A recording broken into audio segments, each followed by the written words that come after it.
میرے آقا نے کیا فرمایا؟ تو اب جو وضو کرتا ہے تو وہ پانی سے وضو نہیں کرتا ہے، وہ سور کے خون سے وضو کرتا ہے۔ میرے آقا نے ارشاد فرمایا وہ پیپ سے وضو کرتا ہے۔ اب ذرا آپ سوچیں، اگر آپ ہر روز نماز پڑھنے کے لیے آتے ہیں یا کم سے کم ہفتہ میں ایک دن کے لیے آتے ہیں، ضرور وضو بناتے ہوں گے، یا ہفتہ میں بھی نہیں تو کم سے کم سال میں ایک بار تو ضرور۔ الحمدللہ رب العالمین والعاقبۃ للمتقین والصلاة والسلام علی خاتم المرسلین، اما بعد فإن اللہ جل وعلا قال انما الخمر والمیسر والانصاب والازلام رجس من عمل الشیطان فاجتنبوه لعلکم تفلحون۔ وقال صلی اللہ علیہ وسلم فی حدیثہ الکریم من لعب باللرد الشیر فکأنما صبغ یده فی لحم خنزیر ودمه، صدق اللہ و صدق رسول اللہ عز و جل و صلی اللہ علیہ وسلم۔ محترم سامعین، الحمدللہ اللہ کا فضل و احسان ہے کہ ہم تمام لوگوں کو اس نے اسلام کی دولت سے نوازا ہے، اور ہم تمام لوگوں کو اپنے آخری رسول، آخری پیغمبر کے جانثاروں میں، ان کے غلاموں میں، ان کے وفاداروں میں قبول فرما لیا ہے، پیدا فرمایا ہے۔ انشاءاللہ امید ہے دنیا میں ان کی رحمت کے سائے میں جی رہے ہیں، آخرت میں بھی ان کی رحمت کے سہارے ہمیں عطا ہوں گے۔ یہ بڑا فضل ہے، احسان ہے اللہ کا کہ اس نے اپنے آخری نبی کی امت میں ہمیں پیدا فرمایا۔ لیکن آپ ذرا دیکھیں آج مسلمانوں کی حالت کو، تو آج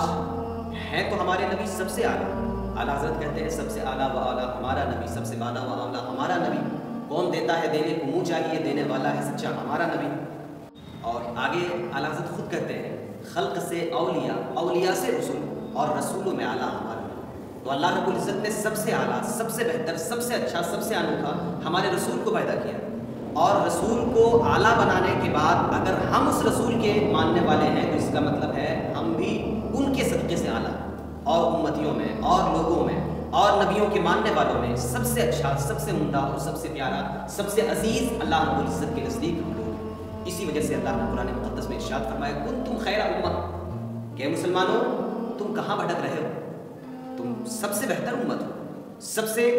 اچھی امت ہو، تم جا کہاں رہے ہو؟ اللہ رب العزت نے ہمیں سب سے بہتر امت کے خطاب سے نوازا ہے، لیکن آپ مسلمانوں کی بے حیائیوں، مسلمانوں کی برائیوں، مسلمانوں کی فحاشیوں اور مسلمانوں کے وہ تمام جرائم کو دیکھیے تو آپ کو احساس ہوگا کہ یہ بہتر نہیں بلکہ سب سے بدتر قوم ہے۔ آپ راتوں میں کبھی تنہائیوں کی طرف، آپ راتوں میں کبھی تاریکیوں کی طرف نکلیں تو آپ کو احساس ہوگا کہ یہ امت نہ جانے کتنے بڑے بڑے جرم کو انجام دے رہی ہے، اور دینے کے بعد یہ سمجھتی ہے کہ ہم سب سے بہتر قوم ہیں۔ ایسا کبھی نہیں ہو سکتا ہے۔ کبھی آپ تاریکیوں میں نکلیں، کبھی آپ گھر سے باہر نکلیں تو آپ کو احساس ہوگا کہ راستے میں، چوراہے میں، اور اس کے بعد کھیتوں میں، اور اس سے آگے قبرستانوں میں جا کے بیٹھ کے لوگ جوا کھیلتے ہیں۔ اللہ، اور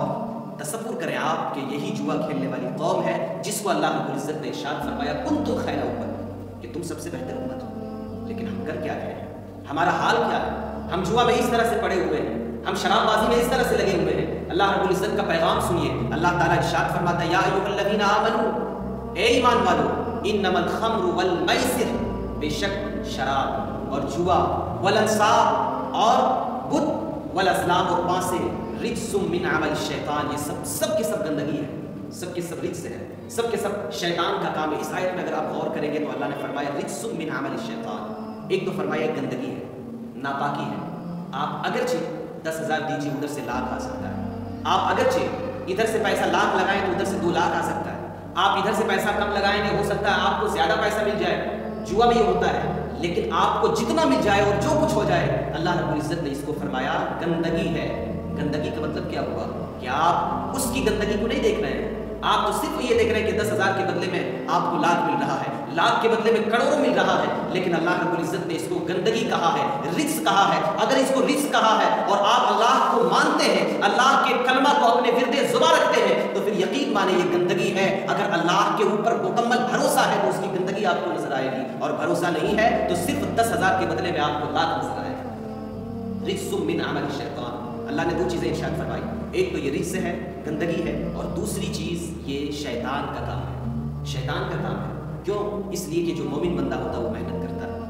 وہ جفاکش ہوتا ہے، ایک محنت کرنے والا محنت کر رہا ہوتا ہے، وہ محنت کش ہوتا ہے، وہ محنت کے ذریعے سے کماتا ہے اور اپنے بال بچوں کو، گھر پریوار کو سنبھالتا ہے۔ یہ محنت کش لوگ جو ہوتے ہیں یہ اپنی محنت پہ بھروسہ رکھتے ہیں، رب کی طرف سے پھر ان کے لیے رزق کے دروازے کھلتے ہیں اور جتنا کچھ میسر آتا ہے اسی پہ اپنی زندگی کو بہترین انداز سے گزارتے ہیں۔ لیکن اگر رب کے اوپر ایمان کم ہوتا ہے تو وہ لوگ محنت کش نہیں ہوتے ہیں، وہ چاہتے ہیں کہ سیکنڈوں میں منٹوں میں ان کے پاس 1000 کے بدلے میں لاکھ آ جائے، لاکھ کے بدلے میں کروڑ آ جائے۔ آج دیکھیں نا آپ کون کیا کیا ایپ نہیں ہے، کیا کیا اس طرح کے ایپلیکیشن نہیں ہے کہ آپ آن لائن اس میں پیسہ لگا رہے ہیں، 10 منٹ میں آپ کے ہاتھوں میں آپ کے اکاؤنٹ میں کروڑوں روپے مل جاتے ہیں۔ لوگوں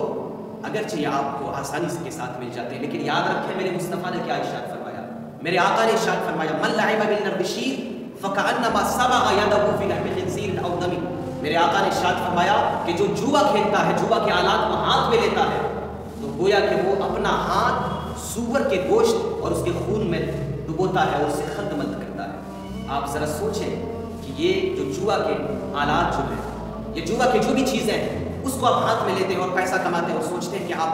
آپ کو فوراً 10 منٹوں میں یا سیکنڈوں میں آپ کے پاس کروڑوں کی دولت آ رہی ہے، لیکن یقین مانے میرے مصطفیٰ نے کہا ہے کہ یہ ایسا ہے گویا کہ آپ نے اپنا ہاتھ سور کے گوشت اور اس کے خون میں لت پت کیا۔ اب بتائیں کتنے لوگ سور کے گوشت اپنے ہاتھ میں لینا چاہیں گے، کتنے لوگ اس کے خون کو اپنے ہاتھ میں لت پت کرنا چاہیں گے؟ اگر آپ کو سور کا گوشت پسند ہے، اگر آپ کو سور کا گوشت عزیز ہے، اگر آپ کو خنزیر کا خون عزیز ہے تو آپ کو جوا مبارک ہو، لیکن اگر آپ کو نبی کے احکامات پہ یقین ہے اور سور کے گوشت سے نفرت کرتے ہیں، خنزیر سے آپ کو دلی نفرت ہے، تو پھر مصطفیٰ کریم کے اس حدیث کے اوپر عمل کرتے ہوئے آج سے جوا چھوڑ دیں، اس لیے کہ اگر جوا نہیں چھوڑا تو آپ کا ہاتھ جوا کے ساتھ لت پت نہیں ہوتا ہے، بلکہ آپ کا ہاتھ پھر وہ ان گناہوں کے ساتھ لت پت ہوتا ہے جس کو تصور نہیں کیا جا سکتا ہے، بلکہ میرے آقا کی حدیث پاک کے مطابق آپ کا ہاتھ پھر خنزیر کے گوشت اور اس کے خون کے ساتھ لت پت ہوتا ہے۔ یہ میرے آقا کی حدیث پاک ہے، دوسری حدیث مستدرک کی حدیث پاک، میرے آقا ارشاد فرماتے ہیں کہ اگر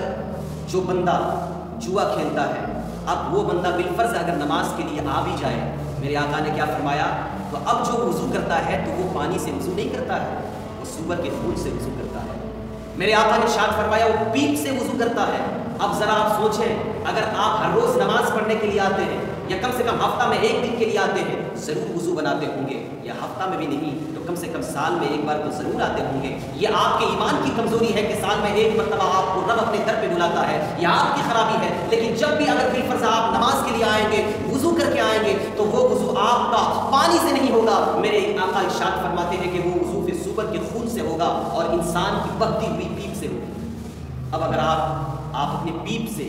سور کے خون سے وضو کر کے اللہ کی بارگاہ میں آئیں گے، اللہ آپ کے وضو کو قبول کرے گا، آپ کی نماز کو قبول کرے گا، آپ کی اس عبادت کو قبول کرے گا؟ نہیں، کبھی نہیں ہو سکتا ہے۔ تو ضرورت ہے کہ آپ ان تمام چیزوں کو چھوڑ دیں جس سے میرے آقا نے آپ کو روکا ہے، جس سے قرآن نے آپ کو روکا ہے، جس سے حدیث نے آپ کو روکا ہے۔ اور میرے آقا صلی اللہ علیہ وسلم نے جو ارشاد فرمایا کہ اگر آپ جوا کھیلتے ہیں تو گویا کہ اپنا ہاتھ خنزیر کے گوشت اور اس کے خون میں ملاتے ہیں۔ ذرا رک کر آپ سوچیں کہ خنزیر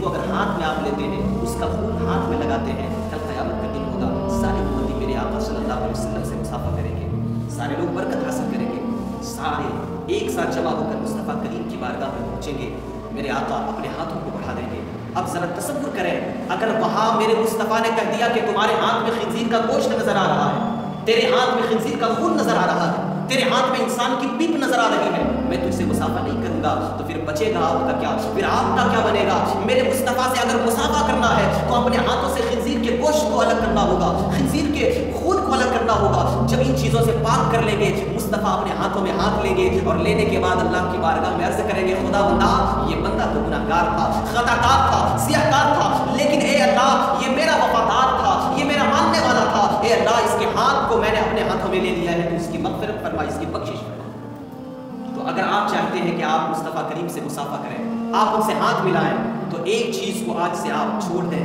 آپ جوا بازی کو چھوڑ دیں۔ ہو سکتا ہے آپ موبائل کے ذریعے سے جوا کھیلتے ہوں گے اور آپ کو احساس بھی نہیں ہوگا کہ یہ جوا ہے، آپ کو تو لگتا ہے کہ شاید وہی پتے آپ کھیلیں گے تو جوا ہے، نہیں، آپ موبائل میں بھی جوا کھیل رہے ہوتے ہیں،